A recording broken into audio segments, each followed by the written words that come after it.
Omniscient Reader's Viewpoint by Sing Shong. Chapter 487. Omniscient Author's Viewpoint. Part 1. I'm a writer. Not too long after her novel got published, Han Soo-young began introducing herself like that. It was the same story during the blind dates she begrudgingly attended after her friend pleaded her to go. Ah. You're a writer. Her date must have heard about it before showing up here, so what was up with this fuss? The man quickly rolled his eyes around a little before asking her with a smile. Did you start your career through something like the annual literary contest in spring? No. Pardon? In that case, I write web novels. Web novels? The problem always came after this bit. She spotted the man's eyes sneakily scanning her worn, cheap-looking t-shirt. Aha, so, like. It's that, isn't it? Internet novels? Those with a lot of emojis in them. Ah, yes. Exactly like that. You know, there are lots of strange jobs to be found these days. YouTubers, internet authors. The man grinned and sipped the Americano resting right before himself. The watch attached to his wrist came from a pretty high-end brand. Hadn't she experienced a similar situation to this one plenty of times before? It's like everyone is trying to make easy money nowadays. Don't you think so? Said the man. Is there anyone who'd want to make money the hard way deliberately? I make about 100 million Korean wons a year, but it's just not easy. So, like, whenever I see those types of people, I can only sigh, you know? Trying to pilfer other people's money the easy way. He must have already forgotten that this was a blind date, judging from the tone of his voice. With just a hint of anger in his eyes, his gaze shifted over to the car keys resting on the table. Looked like they belonged to a foreign brand, perhaps a bit too expensive, considering his age. While letting the man's words go straight out of one ear, Han Soo-young switched on her smartphone. Alerts for new comments were clogging her inbox. Dear Authornim, isn't this too sweet potato-like? The next chapter will start with a cider moment, right? If not, I'll be exiting right about now. People who never studied hard once when they were young, just stumbled into some random luck, said the man. Suddenly, it felt as if she could figure out why people read web novels. And she could also figure out why her friend introduced this sort of jerk-off to her, too. Apparently, she'd find out once she got here, and now, she could clearly see what that friend of hers was thinking about when setting her up with this meeting. Now normally, she'd let this slide because it was just too bothersome, but... So, like... Were you listening? Ah, yes, of course. Your annual salary was... Only then did the man's eyes sparkle. His shoulders perked up as if he just knew she'd ask him about that subject again. It's 100 million Korean wons after tax. It's similar to mine. Pardon? The man smirked. You're a writer, but your annual salary is 100 million Korean wons? Han Soo-young shrugged her shoulders and pulled out her own car keys. It was the newest model from Porsche. More specifically, it was exactly 3 times more expensive than the man's own ride. Although, since she couldn't be bothered to, she rarely drove around in it. The man's eyes shook in sync with the shaking keys. And an awkward smile floated up on his face next. Haha, but, a writer's income is inconsistent, so it can't really be called annual salary, am I right? I mean, your wage can't be fixed, right? The man's lips ceaselessly bobbed up and down to yap on about the cliched stuff. It was just about adequate enough to be used as some line muttered out by a throwaway villain during the next chapter, or some such. In that case, the protagonist would reply like this. But, I never said it's the annual salary? Pardon? Ah, in that case, is it what you amassed so far? No, I made 100 million Korean wons for the first half of this month, and since there are 2 more weeks left in this month. Excuse me? Only then the man seemed to have realized something, because his expression had changed quite drastically. In the end, this whole thing had unfolded in the way her friend wanted to. If this was a novel, it'd have been a cider moment, but in reality, she didn't feel all that good about it. The man was now hurriedly sending messages to someone. He was probably asking her friend that set this blind date up all sorts of questions. "Excuse me, can you tell me the name of the novel you wrote?" Just as she began thinking that she didn't want this guy to know the title, Han Soo-young's smartphone issued an alarm tone. "Hello there, author Nim. I'm just a reader who enjoys reading web novels. I coincidentally ran across your novel and got to read it." She wondered what sort of a long-winded message this was. She then tapped on the message without thinking too much about it. The tone of it was polite but old-fashioned, and on top of that, she felt just a tiny hint of naivete, too.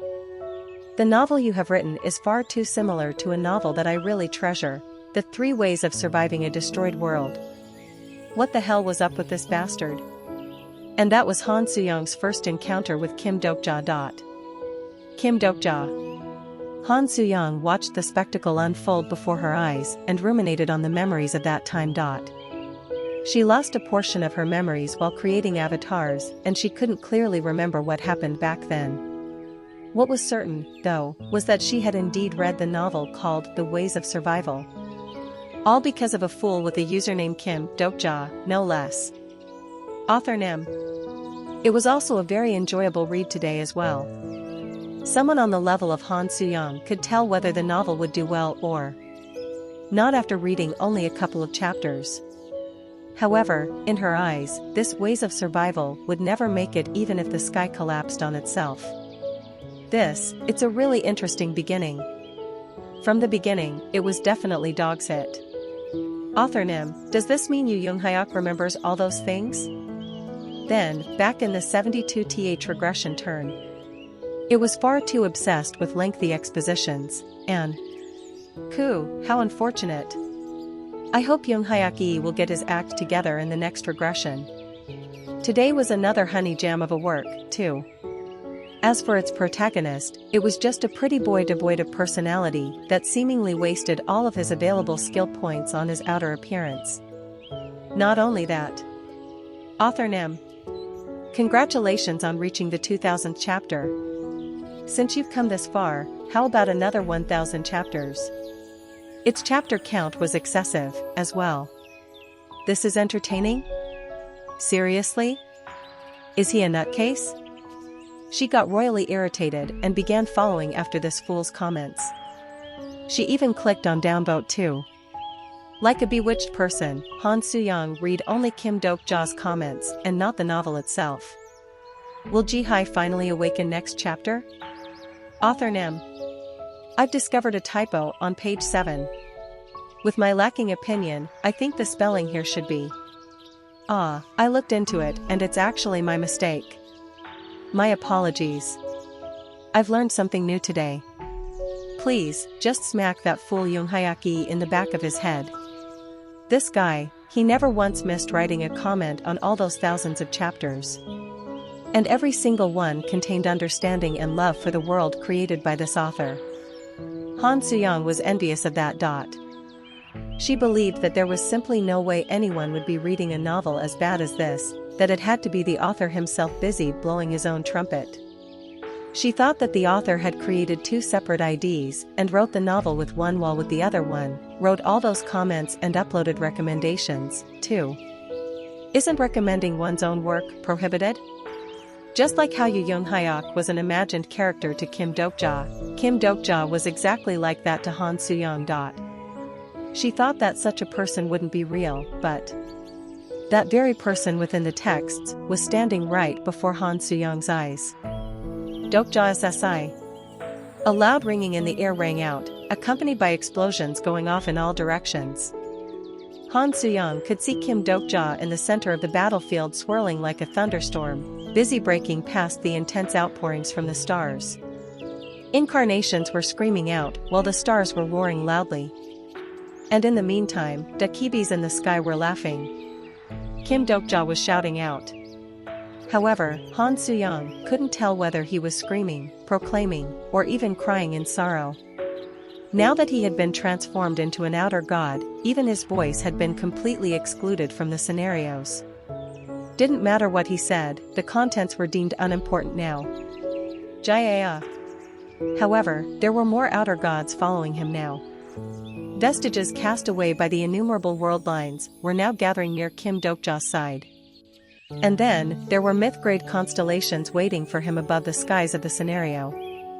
So, it has finally begun.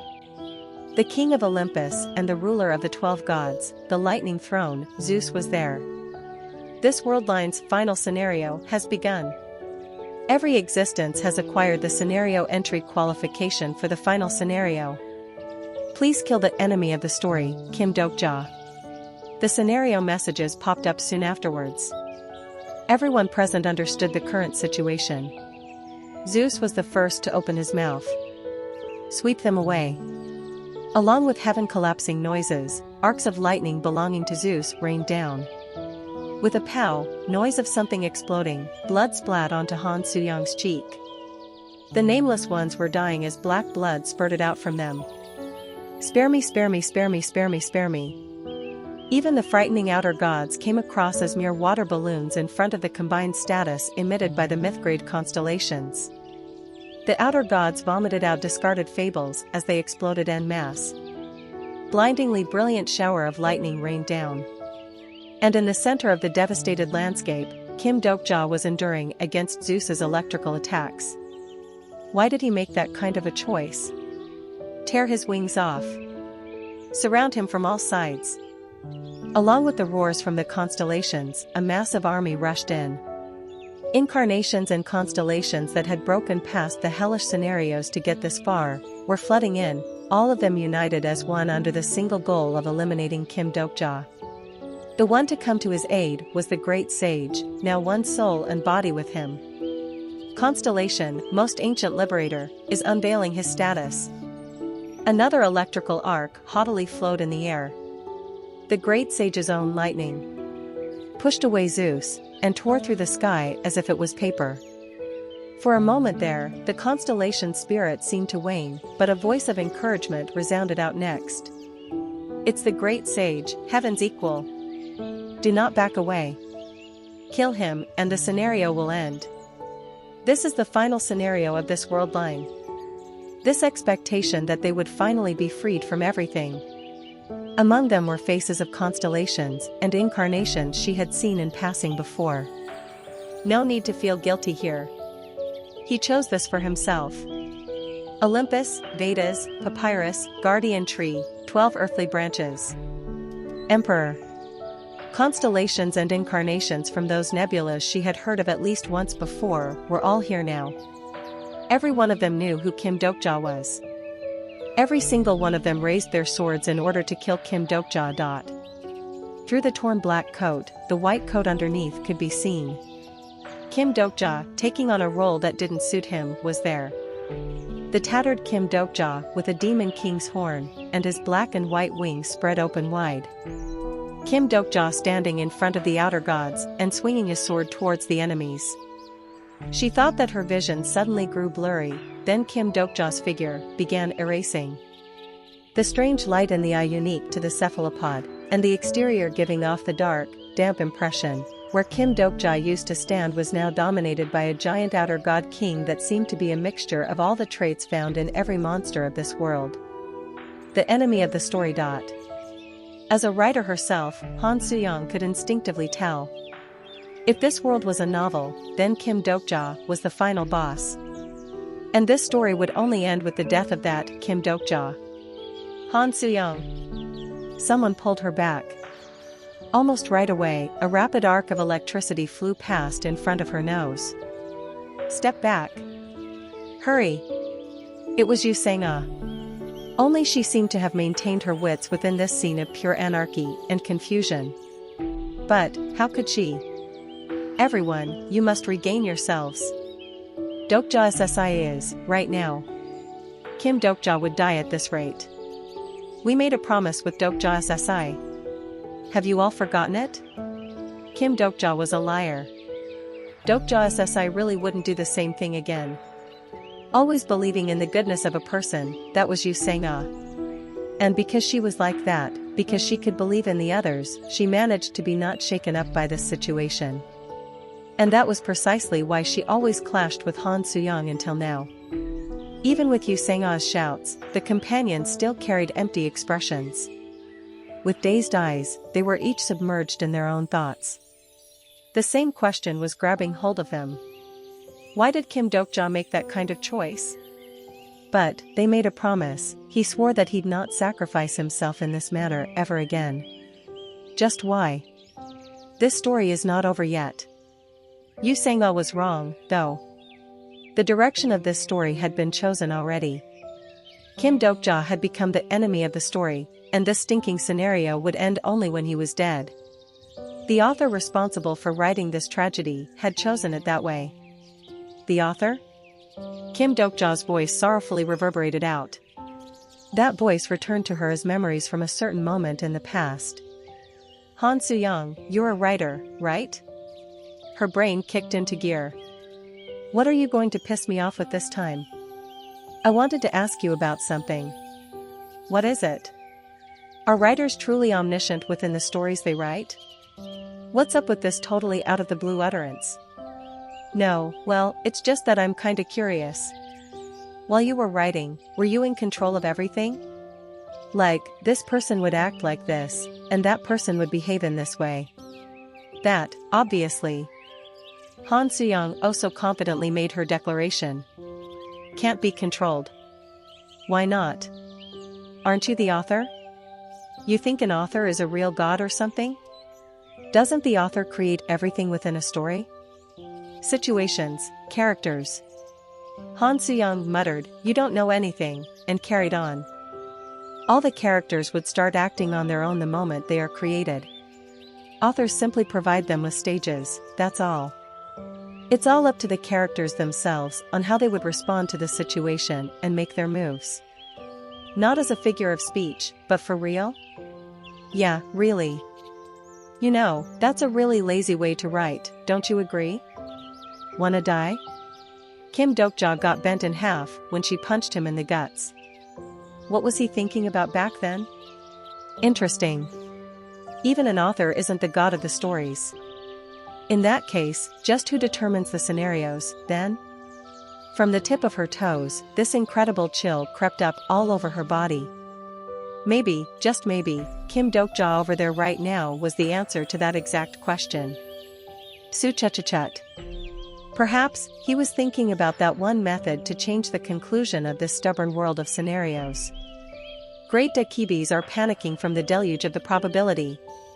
Starstream is paying attention at the course of the shaking probability. Scenario wasn't perfect. Final scenario is going through a rapid change.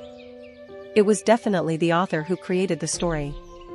However, it was the characters that lived within that very story. And the one that determined their fate was. Korean Peninsula's constellations are cheering on the Demon King of Salvation.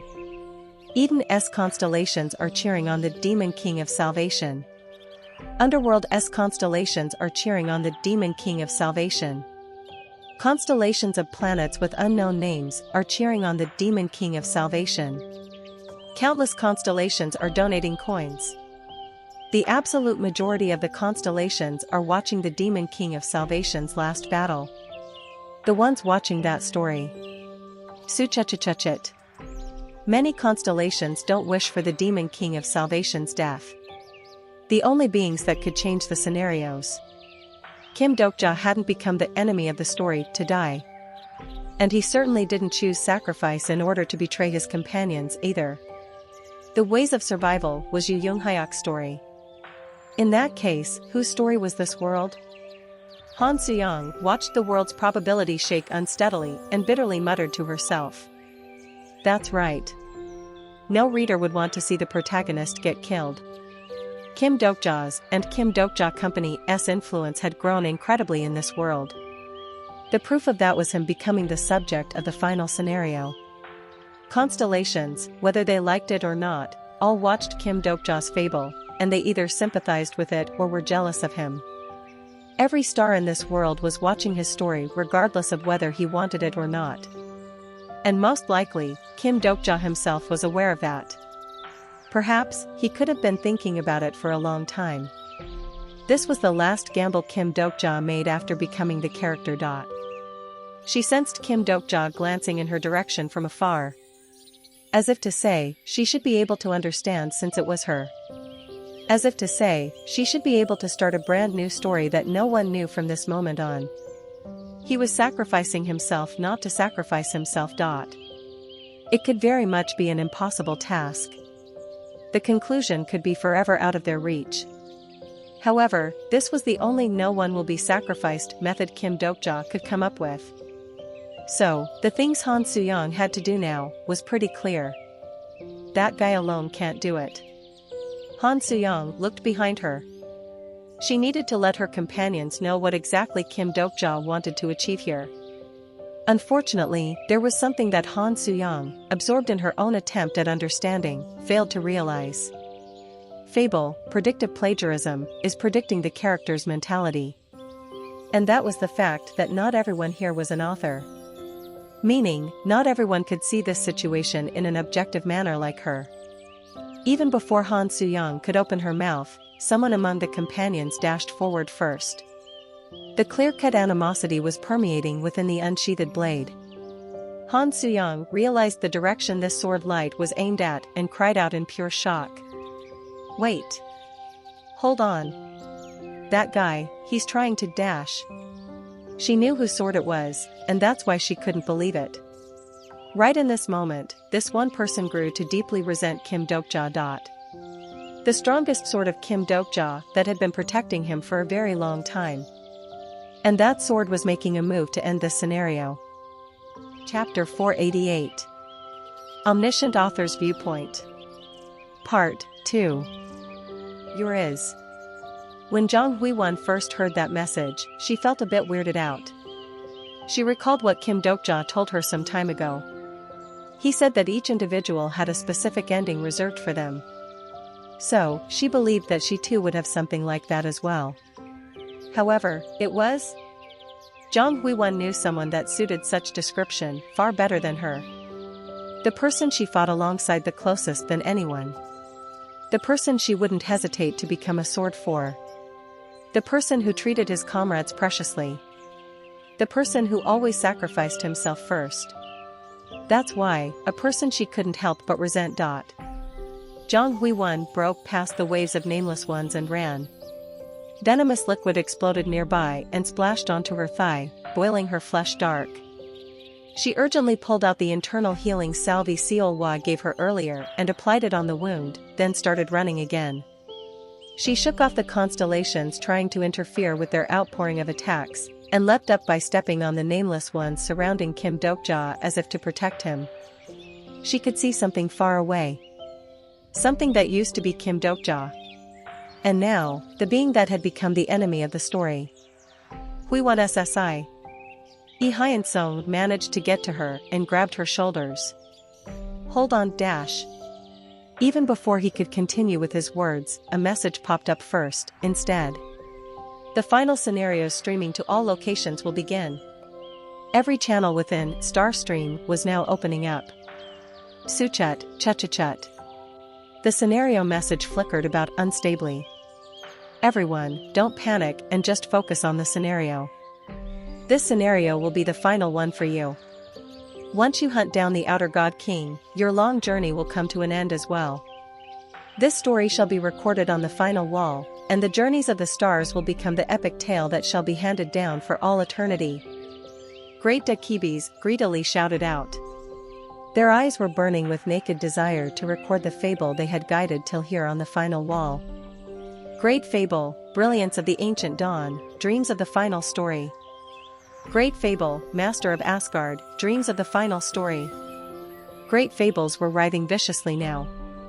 To remain as the one single fable, these great fables were urging on the constellations and incarnations.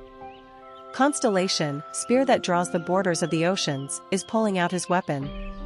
Constellation, master of Abydos, is incarnating into the scenario. Constellation, River Nile's monster bird, is roaring out viciously. However, not everyone was being led around by that urging. Despite the orders from the first seat god Zeus, several gods from Olympus, including Dionysus, were hesitating to attack. It was the same story for the incarnations, as well. Do we really need to kill that person? The one to say that was the Japanese incarnation, Asaka Ren. The Kim Dokja I met was not a villain. She's right. Kim Dajiza is not a bad person. They were people who received help from Kim Dokja's companions during the fight against other Japanese that chose to become the calamities of the Peaceland. Besides them, several incarnations affiliated with Emperor and Olympus agreed with them. Quite a few constellations agree with the opinions of the incarnations. Starstream's probability is falling into unrest. Once they detected the probability moving towards a suspicious direction, the great Dakibis quickly stepped forward to rectify that. Do not forget, everyone. He's the enemy of the scenario. You may not be aware of this, but from the beginning, Kim Dokja had been clearing the scenarios with the purpose of ruining this world line. Quite unlike themselves, these usually arrogant great Dakibis began speaking in a polite tone of voice. And as the footages of fables began playing in the vast skies above, the Dakibi's speciality began as well. He betrayed this world line and made deals with the outer gods. Inside the screen, Kim Dokja was making a deal with the secretive plotter. Since there was no voice being transmitted, his expression came across as especially sinister. That wasn't all. Everything he had done so far was now being laid bare to the rest of the world. From when he released the grasshoppers in the subway and didn't try to save anyone else, to when he didn't do anything back in the Gumho station even though he could have saved many others. This collection of only the worst moments of someone was trying to create a brand new Kim Dokja in this world. If he achieves his goal, then only the pure destruction awaits this world. Soon, the screen changed to that from the journey to the west. The great fabled liberator of the forgotten ones. It was the scene of him, surrounded by the outer gods, liberating the nameless ones trapped inside the scenario. Unfortunately, perhaps due to the Dakibi's interference, him inside the fable no longer looked saintly. No, he truly looked like the leader of a cult freeing demons in order to really destroy this world. He acquired the knowledge of the future through uncommon means, and he used that for his own benefit. Kim Dokja, holding onto his smartphone, was now ordering his companions around. Him becoming the demon king of salvation, then the watcher of light and darkness, they were all simply part of his plan. The storytellers worked together to drag Kim Dokja's position down from protagonist to the villain. They were changing his fable into a sly and cowardly one. Starstream's probability is mobilizing. This action definitely went against the nature of the storytellers themselves. Even then, these great Dakibis didn't hesitate 1 second. Because these storytellers also desired their own, as well. And now, he has become the outer god monarch to destroy this world. Suchachachuchit. The public sentiment within Starstream was rapidly changing. Asaka Ren's complexion paled greatly. Anna Croft and her unreadable expression walked past the Japanese woman's side and muttered to the latter. It's too late now. Zarathustra's began advancing forward, and those constellations greatly hesitating also joined in the battle. Gaia. The nameless ones screaming in pain collided against the front of the constellations. All the creatures related to Kim Dokja were pointing their blades at each other. And Zhang Huiwen found herself in the middle of this battlefield, watching Kim Dokja's fight. Even if she didn't help him out, there were plenty of outer gods fighting alongside him next to him. They were huge cephalopod-type monsters, outer gods with baby-like bodies yet with heads of giant flowers, etc.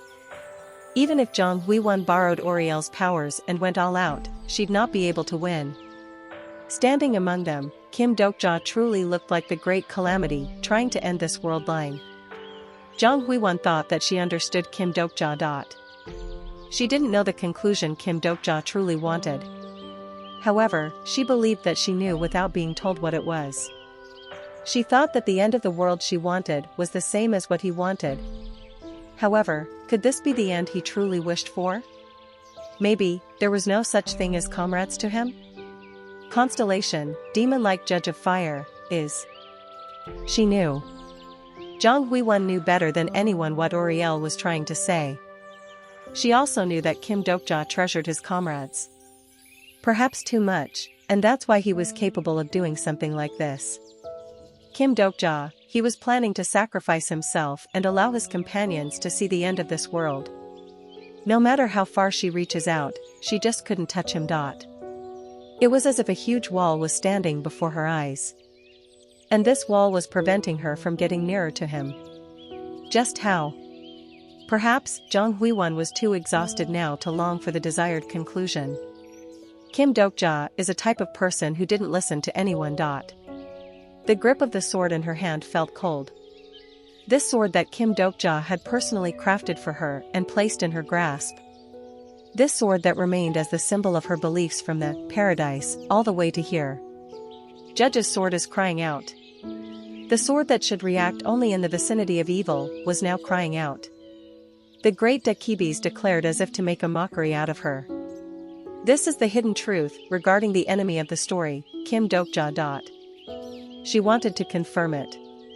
If you are truly the Kim Dokja that I know, and if what you want isn't the same as what I want, then whether it'd be alright to end him with her own hands. Huiwen SSI.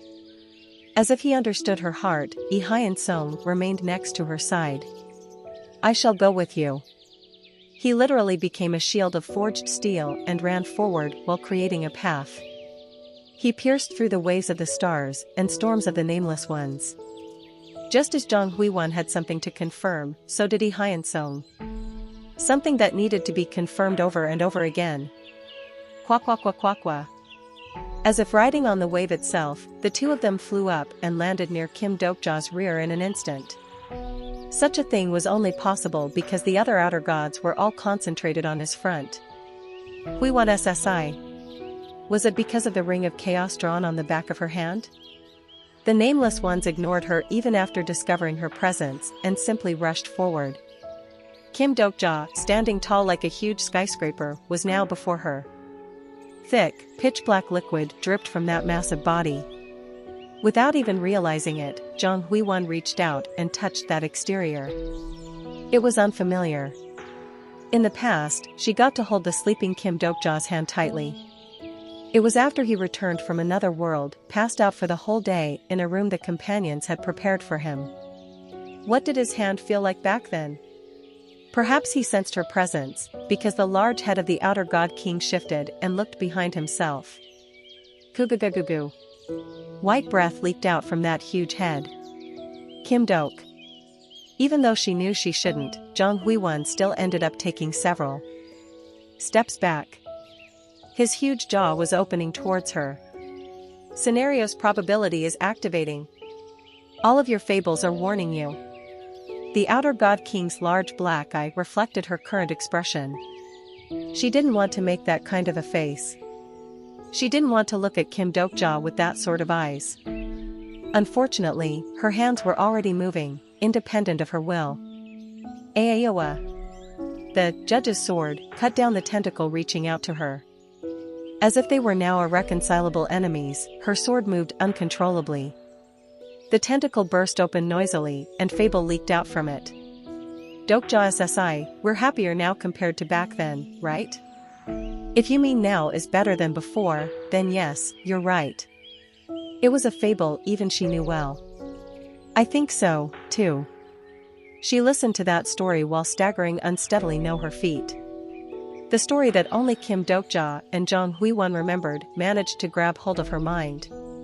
After getting rid of her blurred vision, she got to see the surrounding view. She thought that she managed to cut down quite a number of tentacles so far, yet there didn't seem like any noticeable wound on his body. And in the meantime, Kim Dokja's size had ballooned up even more, to an extent that it became hard to believe this used to be a single person.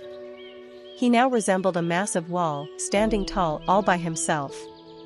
A wall that would never be filled up, no matter what was written on it. And as she stood in front of this wall, Zhang Huiwen despaired.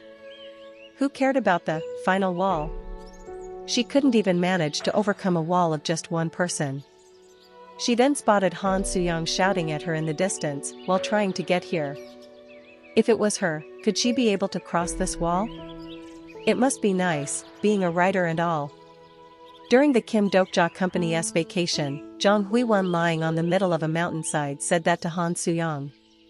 What do you mean, nice? No, well, a person who can write well also knows how to speak eloquently too, right? I wish I could be like that, too. What, so you can write a love letter to Lee Hyun-sung? No, not that. Jong Hui-won wordlessly stared in Kim Dokja's direction. Just from that stare alone, Han Soo-young seemed to have figured out what her conversation partner wanted to say. Kim Dokja, struggling so hard in front of his own comrades. The fool that was idiotically trying to carry out a joke-like scenario of workers' day off. Han Soo-young saw him and replied like this. Anyone can write a story. Jong Hui-won raised her head and looked at this creature that used to be Kim Dokja. She was not a writer like Han Soo-young. On the other hand, she was also not an avid reader like Kim Dokja. So, she could neither write like Han Soo-young nor read like Kim Dokja. However, that still didn't mean she couldn't write or read anything. Who cares if you can't write well? Just like you said, you aren't a novelist, right? For sure, this world could be inside of the novel, The Ways of Survival. It could very well be a story written by an author living somewhere, and read by someone else. However, this novel was her life. And that was why she too had the right to write this world's next sentence. Jong Hui-won slowly lowered her sword and asked. Dokja SSI. Do you remember that time? She didn't know if he was listening or not. Despite that, she still placed her hand on the very small nick she created on this massive, expansive wall. The scene she experienced together with Kim Dokja leaked out from that nick. There they were, climbing up the heaven stairs while kitted out in formal attire. I was really happy back then. When we went to the department store together to buy new clothes and visited Eden like a bunch of celebs. She liked this world. Everything was being destroyed and all she could see was extensive devastation, yet because this was such a world, she got to find her true worth. You said this, didn't you? That this world is preferable. We're people like that, aren't we? Kim Dokja's answer didn't arrive. Jong Hui-won widened the wound on the tentacle. As if to say, don't forget this wound, please remember her, just as he'd remember this wound. That's why, you are someone who can only do this, right? Jong Hui-won understood Kim Dokja. If she doesn't kill Kim Dokja, this world will perish. The eye of the massive outer god king was now looking at her. And it seemed like he was expressing his agreement from the way his head was moving. Jong Hui-won looked straight into that eye and spoke. How can I even kill you? Her vision blurred again, her body shivering. Kim Dokja's salvation was cruel. Like rescuing a drowning person with a blade, those saved by him were inflicted an unhealable wound. Don't make me laugh. This is no salvation. Jong Hui-won tottered as if she was about to lean against the wall. A world where no one tried to save another. In this world where only victims existed, no, a world where the wounds of the victims were in full display, here was the lone hand full of scars extending out to her. Kim Dokja was already extending his hand out from there. It wasn't just the person reaching out, but the one grasping that hand also required courage to do so. Courage to hold that scarred hand, courage not to give up. Even if she knew this wouldn't heal her, even if she knew that holding that hand would only inflict her with a greater wound, courage to hold that hand in order to live for one more time. Some salvations aren't completed by the one giving them out, but by those receiving them. Jong Hui-won's palm left a deep imprint on the tightly held outer god's skin. She stared at that imprint for a very long time, then slowly raised her head, her hand grasping the sword tightly. And when she did, a certain message resounded out within her ears. Completion of the incarnation, Jong Hui-won's, is imminent. Just like holding the hand tightly, she strengthened her grip on the sword. Your is salvation. Chapter 489. Omniscient Author's Viewpoint. Part 3. The sight of Jong Hui-won running forward could be seen. She slid among the nameless ones like the moonlight sliding off the blade. The answer she was searching for was there. Incarnation Zhang Huiwan's is salvation. Everyone had their own. Finally, the moment of choosing their own conclusions had arrived for the Kim Dokja Company's companions. Zhang Huiwan. Her, judge's sword, drew a spectacular trajectory. The companions watched that sword trajectory and hurriedly chased after her. Yi Giliang was about to leap into the air along with Yu Sang'a, but had to stop because of a girl was about to be left behind. Xin Yusung. Xin Yusung, standing there all alone, was crying. Standing in the exact same location as before, her feet not going anywhere, and her gaze fixed on one spot, it was quite clear what she was looking at right now. Fable, Savior of a Star, is continuing on with its storytelling. It was the fable that only Xin Yusung possessed. A constellation and an incarnation, connected through that radiating starlight. The light emitted by the fable was so beautiful and radiant that Yi Giliang unknowingly reached out towards Xin Yusung. Yi Giliang was envious of Xin Yusung. Just what was it like for one person to understand another? He was too young to truly understand the meaning of the word understand itself. Sometimes he'd feel this sense of deprivation because of that, but on the other hand, he actually liked the fact that his age could be used as an excuse. It's possible for you to not get it yet. But, that's okay. You don't need to do this, but I'm sorry that we have to rely on you, Giliang. Hey, kid, stop showing off and get back. He was relieved. He even thought that it was a fortunate thing. It was fortunate that he got to meet such people in a world like this one. People that he could rely on and act like a child, yet still could remind him with the fact that he was indeed a child. However, Xin Yusung was here, too. There was another child with them who didn't act like one. It was a girl who always looked up at a star. Yi Giliang also looked up at the same star, the star he liked. He knew very well the sorrowful light that star emitted, and how its color would change when it tried to hide its true intentions, or tried to lie. However, he didn't know as well as Xin Yusung did. How long are you going to stand around dazed like that? Let's go.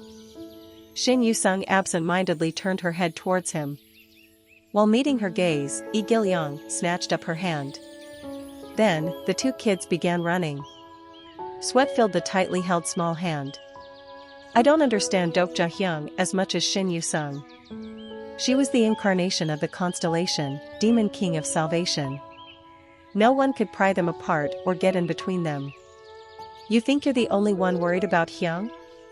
You think you're the only one feeling sad? Yi Giliang shouted without even looking back and continued to drag Xin Yusung. He hated the idea of looking younger than her. But for at least today, he wanted to behave like a child. I don't like the Han River. I like oceans better. And I don't like pizza, but prefer fried chicken. He too had been saved by that star, that's why. Going to the PC bang. Playing phone games. And the star he liked so much could be seen in the distance. However, it didn't look like a star now. And, also, the star, the subject of jealousy and envy from the constellations that ruled the heavens, was now looked like a scary great demon from the webtoons the boy enjoyed reading so much. The moment that huge head with tentacles wiggling about turned in his direction, Yi Giliang's running legs froze still. The king of another world, now grown to a height even taller than a skyscraper. The enemy of the story. The villain who would destroy this world. Did that demon look like Kim Dokja to Xin Yusung? Yi Giliang muttered while trying to fight against his body's trembling. Against the fear that that thing might not be Kim Dokja he used to know. Do not get fooled. That creature will destroy this world. He's a being that only cares about himself. To him, your survival holds no meaning at all. Actually, the Kim Dokja he had been looking at was wrong. Hyung, are you a god? Wah. Or, are you the protagonist? The fear that the words spoken by the Dakibis turned out to be correct. I'm not a god, nor am I a protagonist. In fact, I've been always envious of the real protagonist. Yi Gilyong finally managed to stop the trembling and worked up his courage to look up. The vast outer god's eye was now looking straight at the boy. Kim Dokja's heart couldn't be seen, not a single thing about that outer god felt like Kim Dokja. The only thing remaining was belief. Gilyong. There is more than one way to form relationships. Some time ago, he had a chat with Yu Sang regarding his dilemma related to Shin Yu Sung. At the time, she answered like this after closing shut the book she was reading. It's similar to how different people interpret the same sentence differently. So, Yi Gilyong wasn't much of an avid reader, so that comparison didn't resonate with him. Still, I think I understand. He too had his own skill of conversing with the others. It kind of feels different when talking to a praying mantis and a cockroach, you see. The diverse communication was such a skill that allowed him to communicate with species different than his. However, the boy lacked a skill to understand other human beings. What kind of a person was Kim Dokja? He wasn't sure. However, there was this one image that popped into his head first when trying to think of the person called Kim Dokja, the sight of people with their heads or bodies blown up. I'm going to trouble you for a bit. And then, the face of Kim Dokja as he placed a grasshopper within the boy's grasp. Fable, Insect King, has begun its storytelling. Suddenly, the surrounding view shook and a fable began waking up within the boy. Constellation, ruler of the deepest pit, is grinning insidiously. A swarm of yellow locusts buzzing in from somewhere swirled like a tornado and began enveloping the entire world.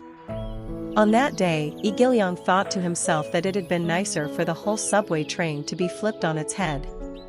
Just like the grasshopper that died in his hand's dot. This incredible feast of status caused the outer gods to scream.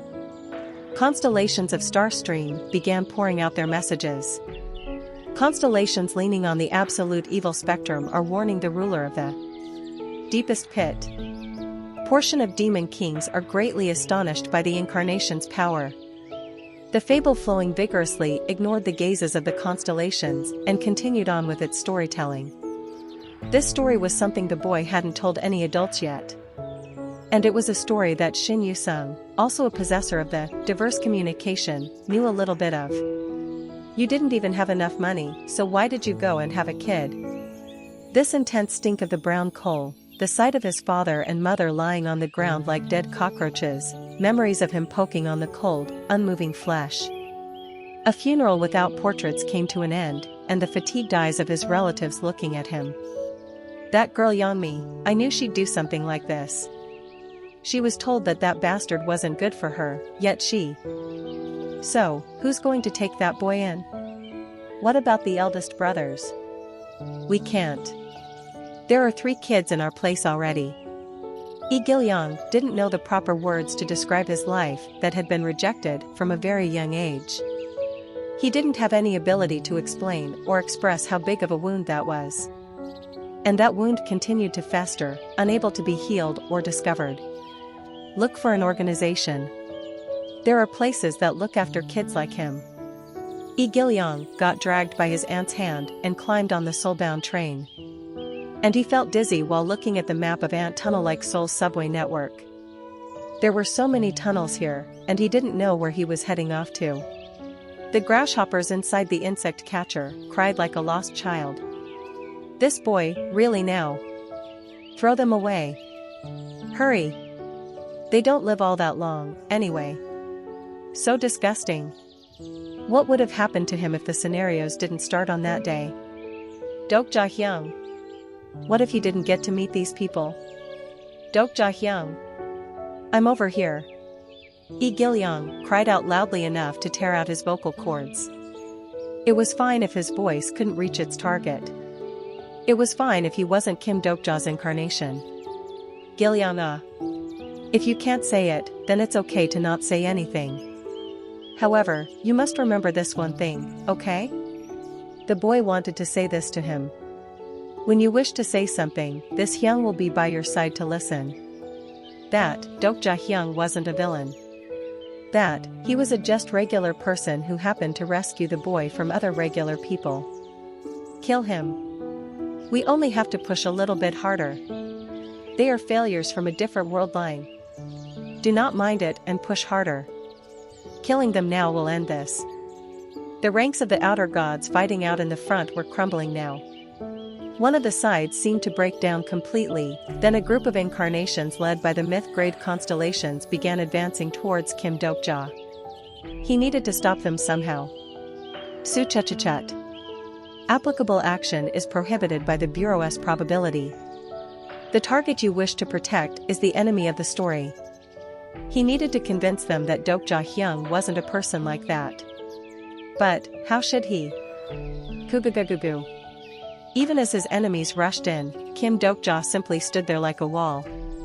He seemed to be saying something every so often, yet those words couldn't be understood. Lee Gil-young wanted to understand them, though. He hated leaning against the wall, all powerless and helpless. He wanted to stand on Kim Dokja's side. He didn't care if this sort of world was destroyed or not. If Kim Dokja was the enemy of a story, then he'd also become this enemy of the story, too. However, Kim Dokja was too difficult to understand for him. He hated the fact that he was a little kid. If only he was an adult.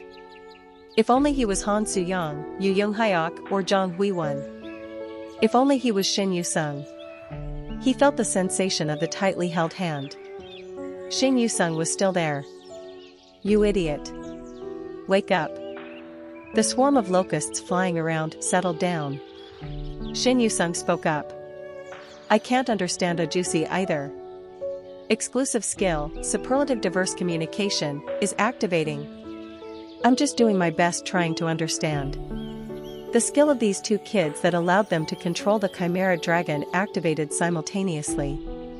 And now, they were in the most optimum state to understand each other. Lee Gil-young couldn't read Kim Dokja. However, Shin Yu-sung seemed to know how, at least just a little bit. The fable these two read together began rocking the world. And it was as if Kim Dokja's face could be seen ever so faintly now. It seemed like the figure of Kim Dokja they knew was almost within reach. Fable, savior of the star, is having a chat with the Fable, insect king. Hey, kids. Han Soo-young stood next to them as if to provide protection. And Lee Hyun-sung, Jong Hui-won, and Yu Sang-ah stood nearby to protect them in turn. Adults looking at the world together with the kids were here. Lee Ji-hai's battleship cast a shadow from the air. Both Gong Pildu and Lee Seol-hwa could be seen near the cannons of the vessel. Lee Ji-hai then unsheathed her sword as if to imply that she was ready to fire at any time she wanted to. That prompted the great Dakibi to ask them. Are you trying to protect him? Even though you know what kind of existence he is? He's no longer the Kim Dokja that you know. The truth has been exposed to the rest of the world. Don't make me laugh. That ain't the truth. You think truth is that simple? What you've shown is simply edited footage. And that's how you've all been creating scenarios so far, right? Han Soo-young spoke to the approaching constellations as if to issue a warning. Don't care whether he's become the enemy of the story or whatever, he's still our comrade. So, don't you dare touch him. Got that? Constellation, Abyssal Black Flame Dragon, is roaring out. Constellation, Demon-like Judge of Fire, is exposing her status. Constellation, Most Ancient Liberator, is charging up his lightning. You touch him, and we'll kill you all. The moment the constellations protecting Kim Dokja Company made a move, the powerful momentum of the opposing constellations froze still for a moment there. Su-cha-cha-cha-chit. A portion of constellations agree with Incarnation, Han Soo-young's words, and Great Dakibi Harong detected the tremor within the probability and promptly cut the messages off. How laughable. You want to protect him? You lot who can't even understand what he's saying?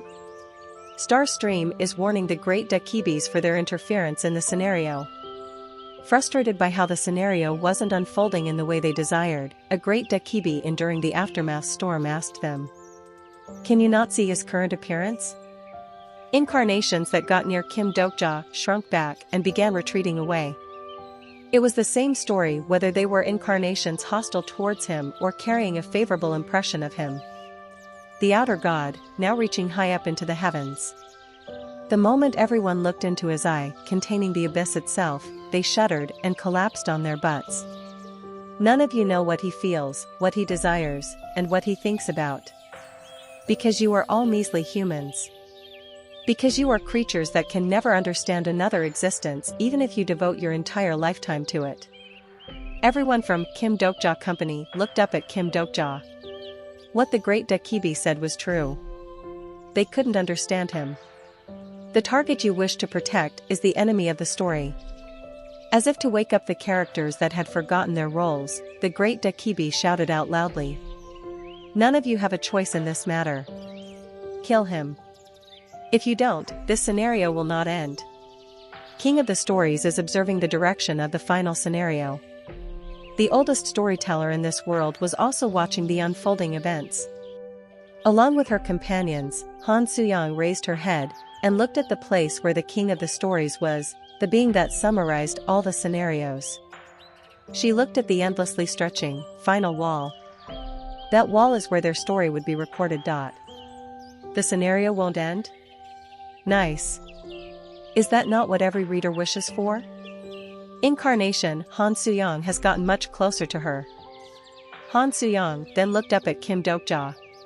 When she glared continuously at the giant head of the cephalopod, she thought that it began to resemble Kim Dokja's face just a little bit. The story I'm writing definitely requires that idiot Kim Dokja's presence. Han Suyang roughly unfurled the bandages like an author ripping up the manuscript she didn't like. Her fable died in the black flame, spread out in the air like pitch black ink. As if to imply that she could write as long as she wanted to. Starstream is surprised by the incarnation Han Suyang's decision. Many constellations are astonished by the incarnation Han Suyang's, and the target you wish to protect is the enemy of the story. Applicable action is prohibited by the Bureau S. Probab. Suchuchuchuchu. Constellation Abyssal Black Flame Dragon is proud of his incarnation. Han Suyang smirked. Let's not end the scenario forever. Incarnation Han Suyang's is never-ending story.